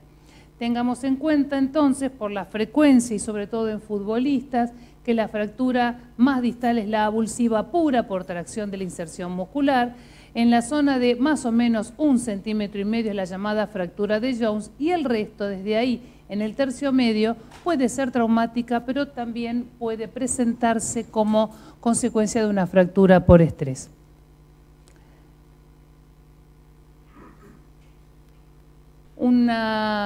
Muy breve comentario con respecto a las luxaciones metatarsofalángicas. Recuerden, por favor, recordemos todos que las luxaciones distales, las luxaciones metatarsofalángicas, tienen algún tipo de similitud con las luxaciones metacarpofalángicas. ¿A dónde apunto? A que estas no se reducen por tracción digital simple, sino que por el contrario, se complican cuando las tracciono. ¿Y por qué? Igual que ocurre en la mano, porque la placa plantar, que es una diferenciación de la estructura de la planta del pie, puede romperse o interponerse, y si yo tracciono de este dedo, probablemente no haga más que incrementar el bloqueo que tiene esta articulación y requerir una reducción a cielo abierto. Les traje esta imagen presentada en este trabajo muy interesante. Fíjense ustedes claramente como está aquí la posición de la superficie articular de la falange proximal, y acá bien hacia plantar la cabeza del metatarsiano correspondiente. Entonces, igual que ocurre en las luxaciones metacarpofalángicas, en lugar de traccionar de este dedo, yo debo exacerbar la maniobra, es decir, llevarlo bien a la posición de dorsal, comprimir la cabeza comprimir la base de la falange contra el metatarsiano y ahí deslizarlo hacia abajo para tratar de reducirlo. Es la maniobra inversa.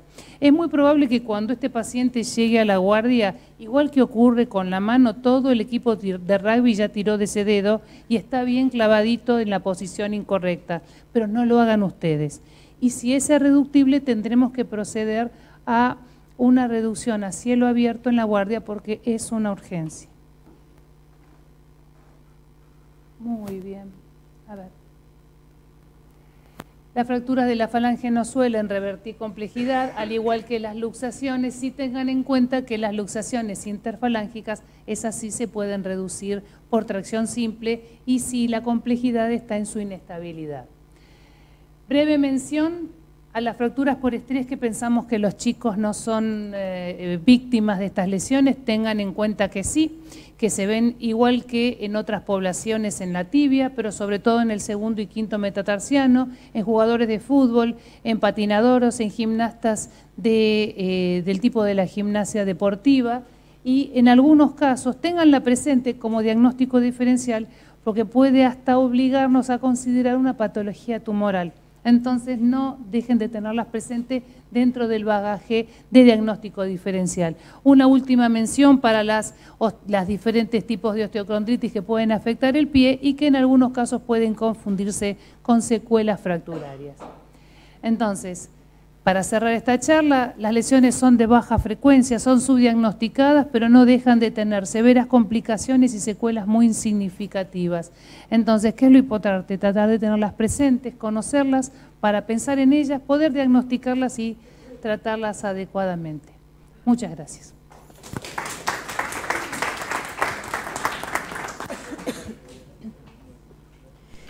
Muchísimas gracias, Lucía. Bueno, tenemos un ratito para contestar preguntas. La doctora Halliburton pide perdón, pero se tuvo que ir. Vamos a tratar de contestar nosotros lo que podamos. Aprovechen para preguntar lo que quieran.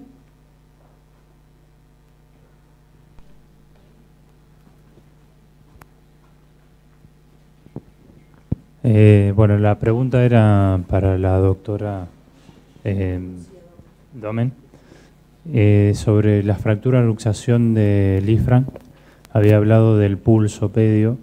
En el caso de que no se pueda constatar, que uno hace la reducción igual en quirófano y por el pie al estar edematizado no se puede llegar a evaluar clínicamente intraquirúrgico si recupera o no el pulso. ¿De qué otra manera uno puede quedarse tranquilo de que ese pie está bien perfundido?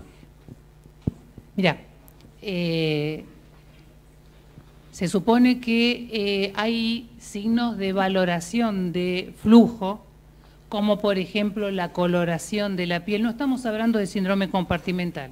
La coloración de la piel, el relleno capilar, que vos podés de alguna manera tener nociones de si el flujo se ha recuperado, se está recuperando o no.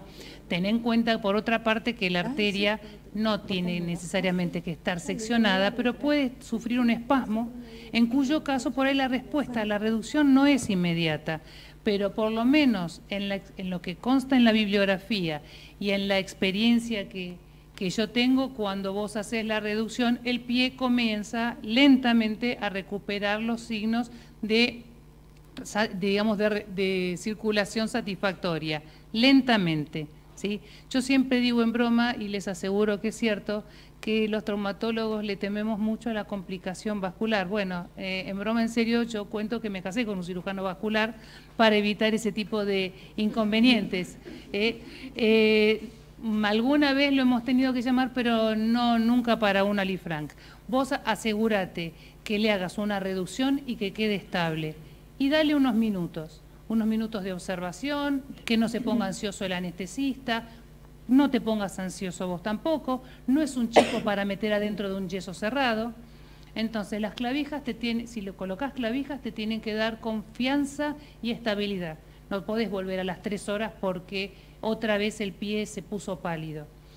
Y en algunos casos, yo personalmente no le doy una valoración absoluta, pero un oxímetro de pulso te puede dar un soporte, digamos, instrumental, como para tener algo más que una apreciación clínica. Yo no confío absolutamente en el oxímetro de pulso si mi impresión clínica es contraria, ¿sí? Siempre confía en la impresión clínica. Si tu impresión clínica es buena y el oxímetro de pulso te soporta, perfecto. Ahí tenés un buen par y no tenés que requerir a ningún cirujano vascular.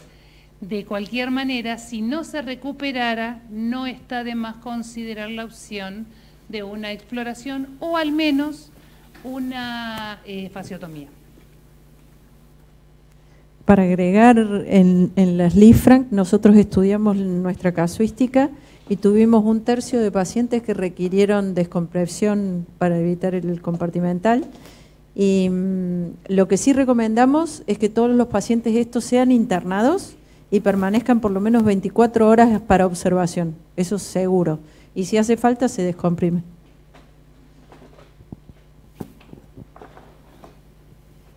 ¿Tienen más preguntas mientras yo conecto para presentar unos casos hasta que sean las 5?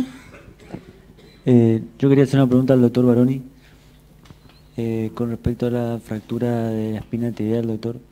En el caso de que sea subdiagnosticado o que ya sea crónica y requiera osteosíntesis, ¿qué es lo que tiene en cuenta y si la hace o no la hace?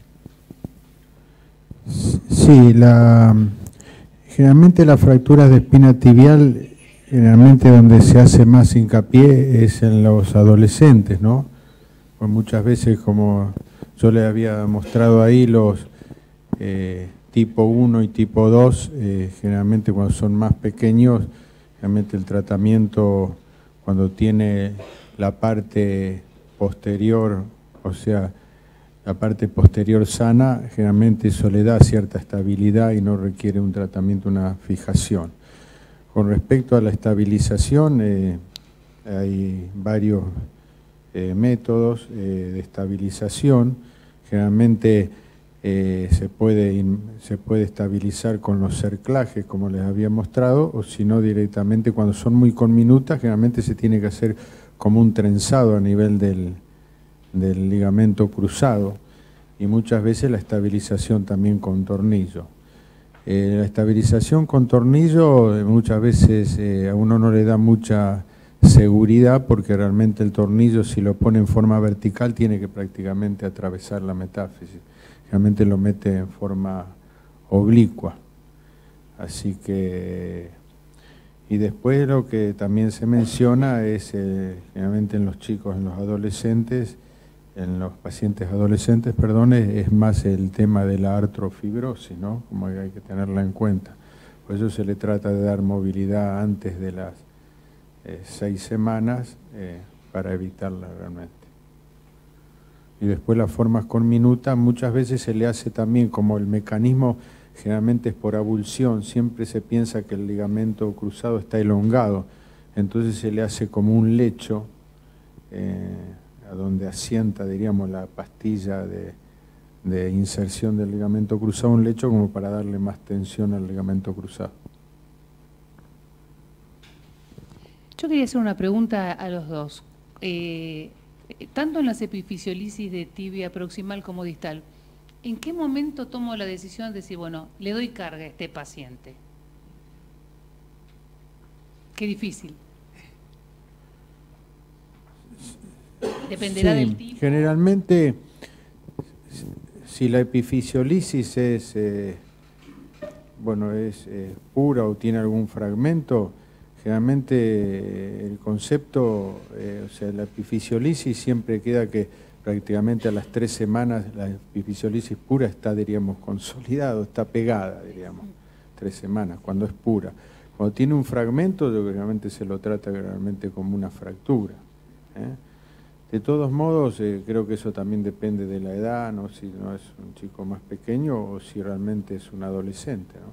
Con respecto al tiempo de inmovilización, de darle carga, realmente sería lo mismo. Pregunto por la ansiedad del paciente y de la familia.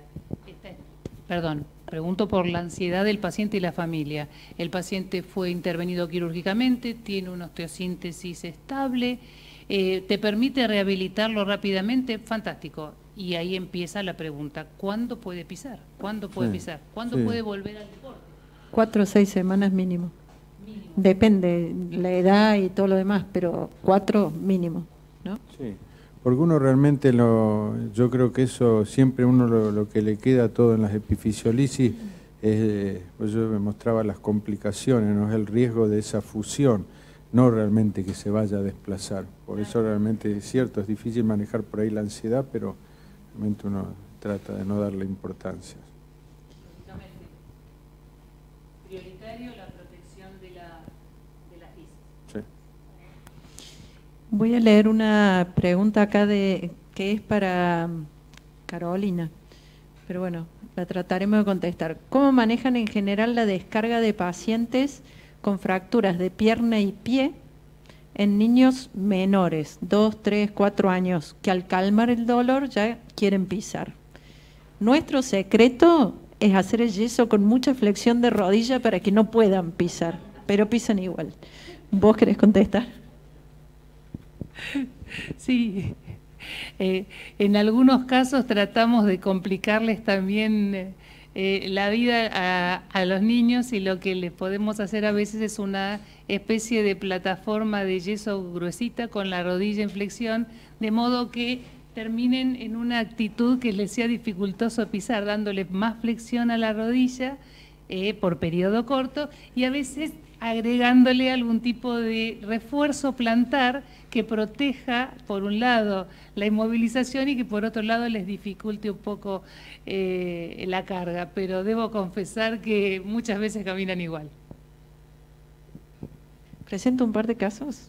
Este es para vos, Eduardo. Me parece que lo conoces, pero igual lo presento. Es un paciente que al examen físico se presenta con ese hematoma, impotencia funcional, déficit en la extensión de la rodilla. Como ven, la rodilla contralateral ya estaba operada, fíjense el abordaje, eso les puede ayudar en algo. Y esta es la radiografía. Me encantaría que la describa alguno de ustedes, que no sea Eduardo, que sabe de memoria sobre esto.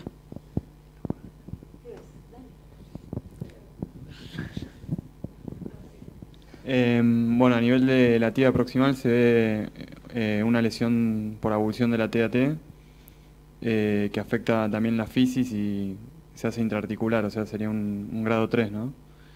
Y a nivel del polo inferior de la rótula también se observa una abulsión, un fragmento óseo ahí como abulsionado. Eso. ¿Cómo te impresionaron? Sí, está alto. Sí, la rótula también se observa alto. Y bueno, creo que lo que habría que hacer es reducir la TAT, fijarla con un tornillo respetando la fisis, que si bien prácticamente parece ya cerrada, pero todavía tiene un poco de remanente de crecimiento, y tratar de fijar la rótula, descenderla y reparar la abulsión esa que tiene ahí en el polo inferior. Se ve un poco brilloso, pero ahí arriba se ve la lesión y cómo estaba arrancado el tendón. Esta era una abulsión bipolar de tendón rotuliano, que son rarísimas. Este chico tenía osteogénesis imperfecta y ya había tenido una fractura de la TAT de la otra rodilla, por eso les mostré eso. No sé si vos, Eduardo, querés opinar algo de esto. Sí, yo mostré un caso similar que, viendo la radiografía, impresionaba que realmente ese era el polo inferior de la rótula, y al final no era el TAT.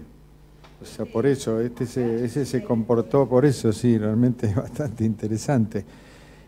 Bueno, esto realmente lo que da la pauta es la fuerte contracción del cuádriceps, que el mecanismo siempre prácticamente es el mismo, ¿no? Que la fuerte contracción del cuádriceps hace que se lesione tanto a nivel del TAT o a nivel del polo de la rótula. Realmente está interesante.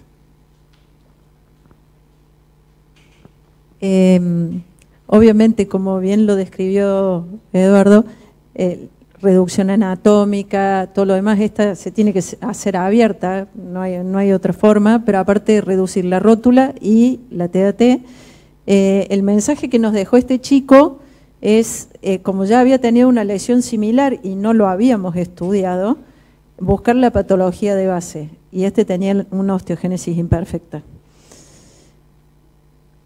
Ahí se ven las dos rodillas ya evolucionadas. Les voy a mostrar un caso que es quizá con el que yo más aprendí en los últimos 25 años. Esta es una chiquita de 7 años que viene derivada por una fractura de tibia bilateral.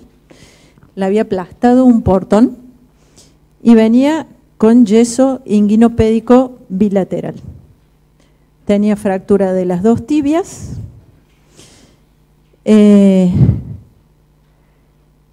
Y estaba con los yesos cerrados, altos, ¿sí?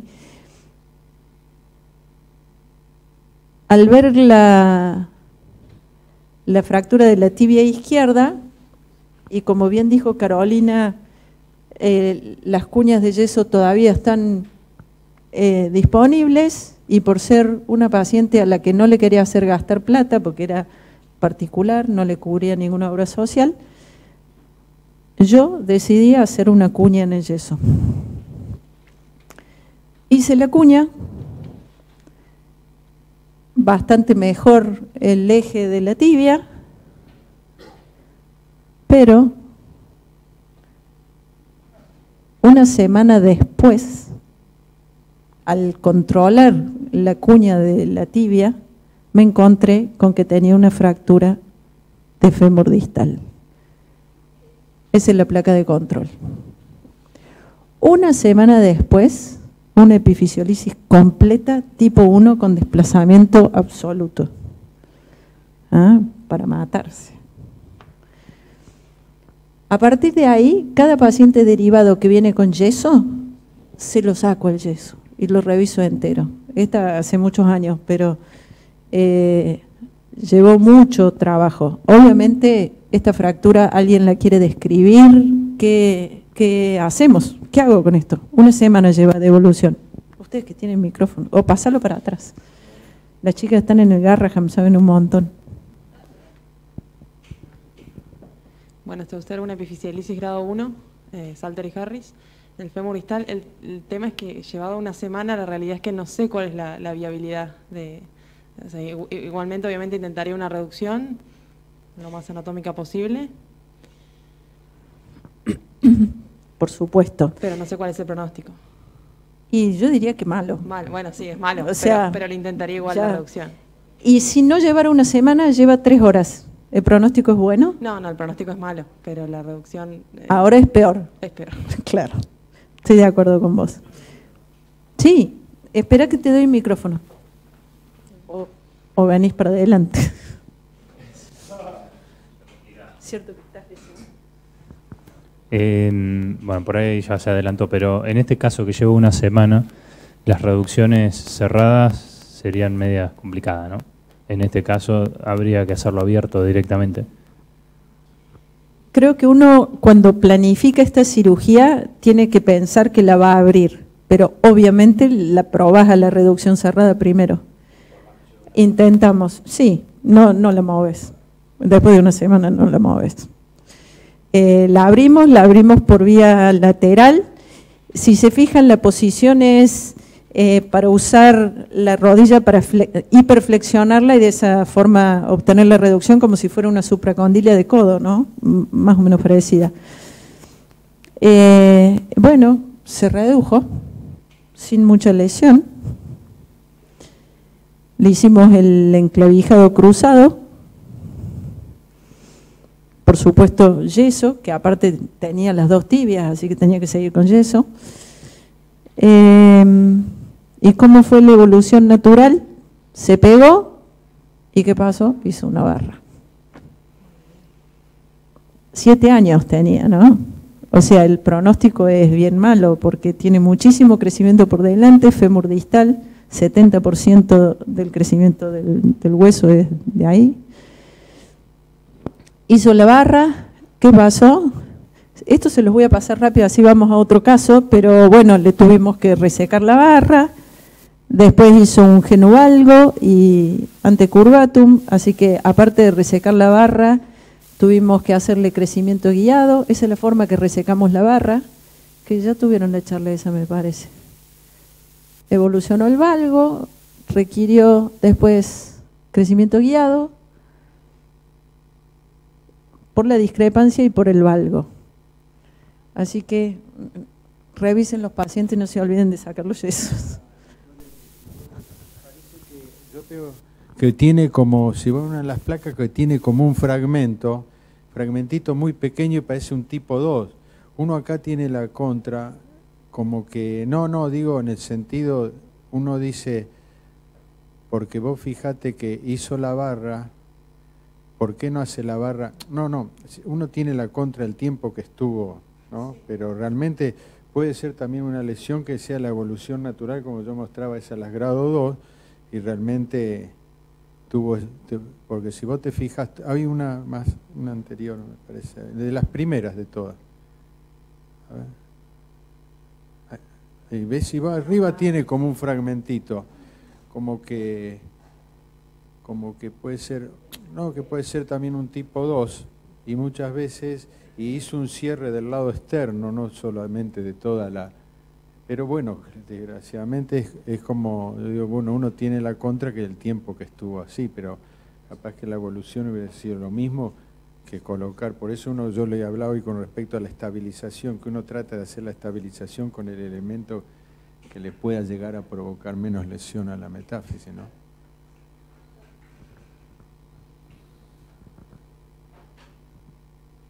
Porque prácticamente tiene la misma evolución que el otro, con una contra que es más pequeño este, ¿no? Tiene mucho crecimiento por delante. Que ayudamos nosotros con la iatrogenia. Paso a otro caso. Justo Carolina se fue, pero ustedes pueden opinar. Este es un varón de 16, tuvo un accidente de moto,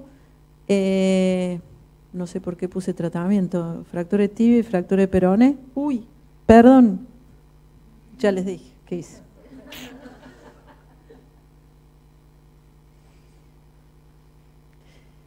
Bueno, decía Carolina que es excepcional, pero nosotros en algunos casos de fracturas muy conminutas o de cuando la fractura es muy baja, que nos hace pensar que no vamos a poder estabilizar con clavos, sobre todo esta zona, que es una zona difícil de la tibia por la pobre vascularización que tiene, y que los clavos van a trabajar como una campana moviéndose, estamos usando la placa submuscular. Y la verdad es que los resultados son buenos siempre y cuando uno obviamente tiene en cuenta la técnica quirúrgica precisa y con una buena placa y hablando con el paciente que se porte bien también, ¿no? Perdón que se los dicte de antemano, voy a tratar el próximo de no... Bueno, este es un paciente masculino de 15, trauma de tobillo, 10 días de evolución, dolor, tumefacción, impotencia.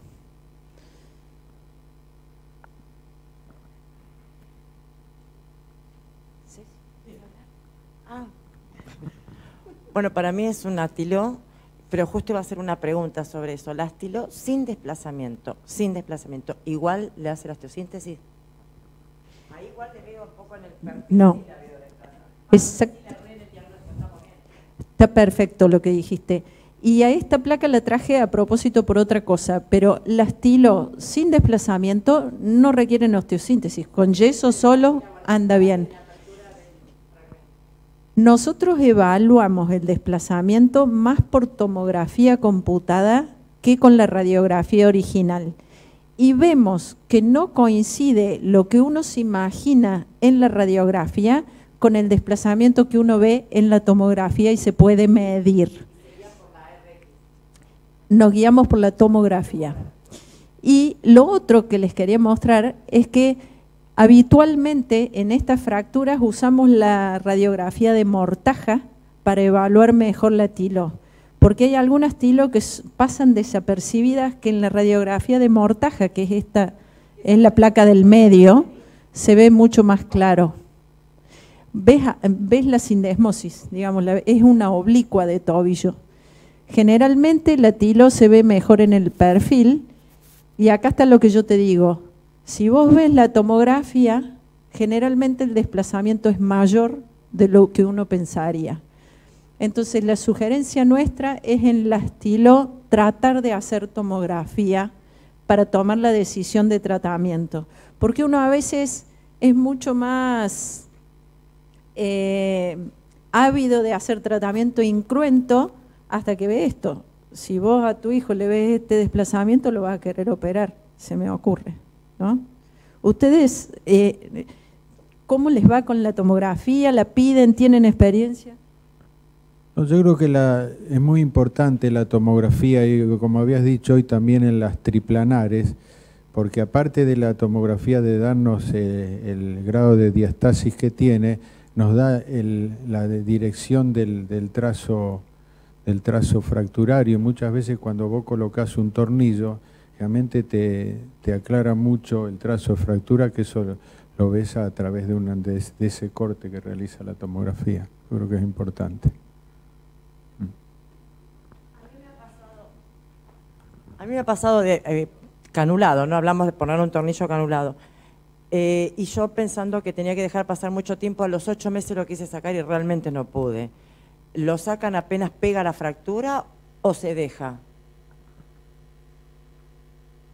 Nosotros lo sacamos, pero no creo que sea indispensable. Yo espero entre 4 y 6 meses y lo saco. Una vez que está consolidada, esta fractura no se va a mover más, o sea que si pasa 1 mes y medio y se lo quiere sacar, creo que no habría problema. Bueno, este paciente fue operado y se le puso un tornillo, y esto es lo que les decía yo del astilo. Siempre hablamos de poner el tornillo paralelo a la fisis, y si se fijan, este no piensa estar paralelo a la fisis. ¿Y por qué? Porque en este caso, como ya tenía cerrada la fisis de la tibia medial, no hace falta que sea paralelo. Entonces es mejor que sea perpendicular al trazo y no paralelo a la fisis. Así que hay excepciones de todo tipo. Y Lucia, acá te traigo tu caso. Este paciente creo que lo pisó una carroza, algo así. Lo habían pisado. Fractura de tibia asociada con fractura de luxación de Lisfranc. ¿Alguien quiere opinar de esto?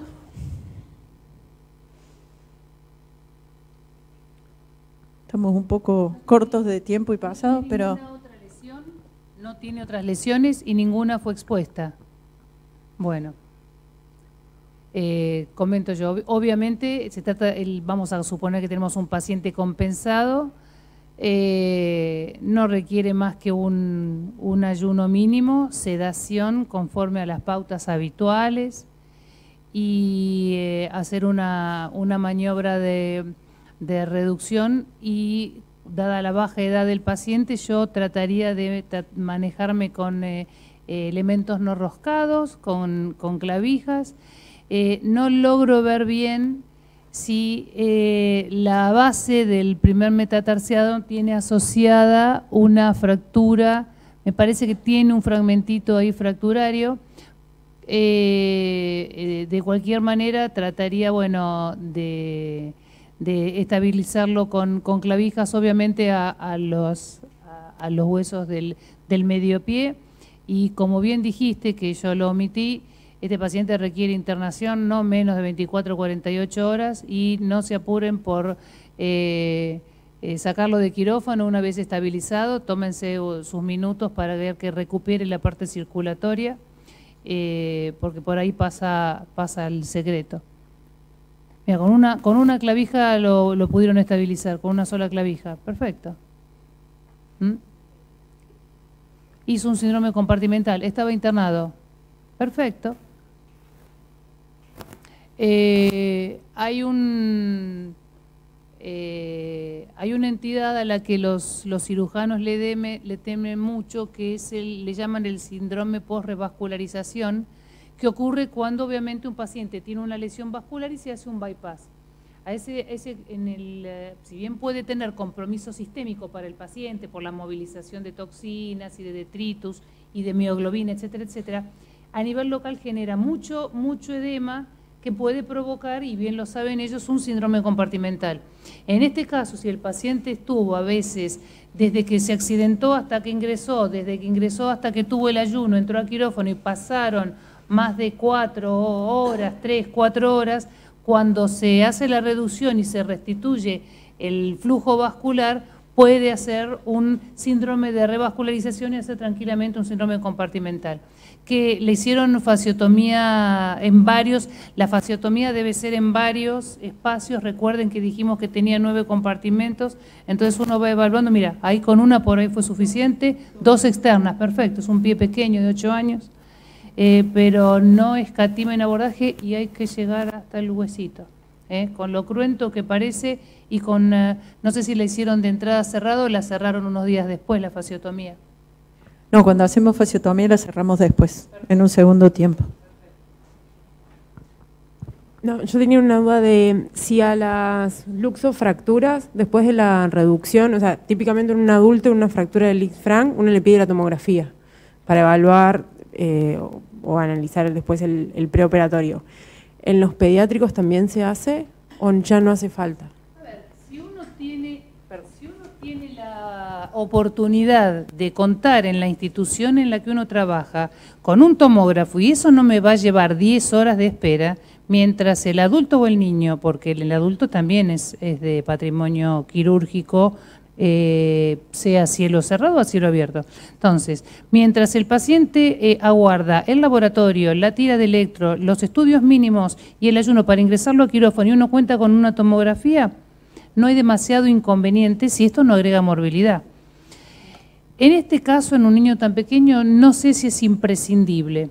En un chico más grande, donde por ahí un fragmento óseo me puede dar complicaciones para la reducción o me puede quedar después interpuesto inadecuadamente en alguna de las reducciones. En un adulto yo trataría de hacerle la tomografía, que es enriquecedora, pero sin diferir la urgencia. Esto es una urgencia. Si no contás con el tomógrafo, lo vas a tener dentro de 12 horas, informás las razones por las cuales no prescindiste de la tomografía y avanzás. Si la radiografía es satisfactoria, acá tenemos un chico de 8 años, no me va a aportar quizás muchísimo. En un adolescente con más estructura ósea se puede llegar a hacer, pero yo creo que en este caso es suficiente con la radiología simple. No sé cuánto me va a aportar en un chico tan pequeño una tomografía. ¿Está claro o querés preguntar algo más? ¿Hay alguna otra pregunta? Me parece que vamos a dar por finalizado el módulo porque ya nos fuimos en tiempo. Una aclaración a todos ustedes. Hay una clave para que puedan entrar a ver las clases anteriores. Todos ustedes tienen una clave. No es para que puedan entrar por streaming para el próximo, pero sí para volver a ver los videos del primer y segundo módulo. ¿Pero vos tenés tu clave? Justo hoy vino Retazzini. Bueno, le pido que porque hoy nos mandó de vuelta todas las claves.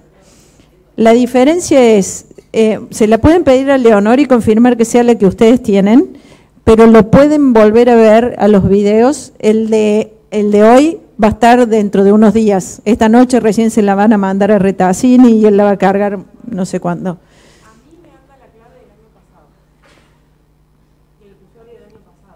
Bueno, a algunos le anda la clave del año pasado. No es el ideal. La verdad que todos tienen clave nueva. Y acá la gente del Garraham los invita a una jornada, les doy la palabra.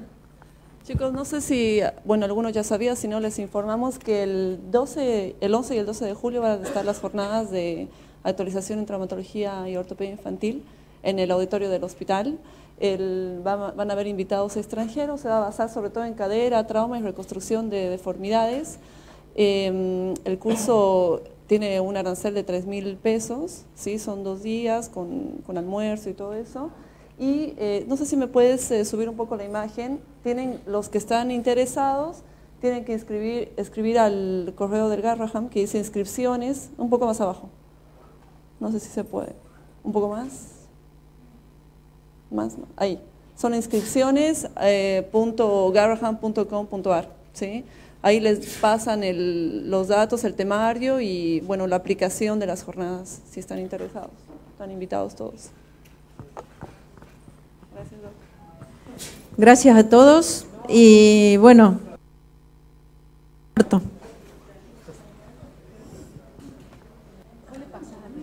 Sí, hoy se lo mando.